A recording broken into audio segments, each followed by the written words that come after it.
Fresh, kahit kagigising mo, mata-mata. Hi guys, so ayan, as you can see, kaliligo ko lang. And hindi pa ako nag-skincare. So ito yung gamit ko. Ayan, bagong bukas ko na to ng 9-in-1 Miracle Serum.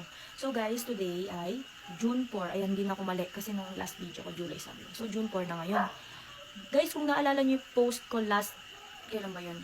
May 23. So ito yun guys. May 23, ayan, May 23. Sinot ko to guys, May 22. Pinost ko siya kinabukasan.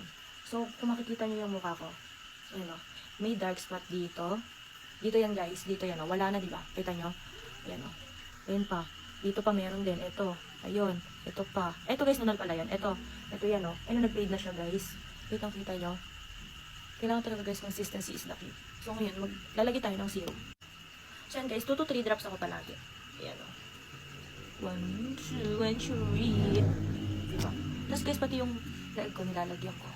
Hindi ako guys mag-apply. So, pero consistent. Guys, wala ako masabi sa Miracle Serum na to. Sobrang grabe. Ha? Pangalawang battle ko na to. And then, yan. Leeg. Naglalagay lang ako ng 1 drop sa leeg. Tapos kalat ko lang siya. Ganyan. Yan. And wait nyo na lang ako sa update ko tomorrow pag gising ko. Okay? Hi guys. Uy, ang ganda ng skin ko, oh.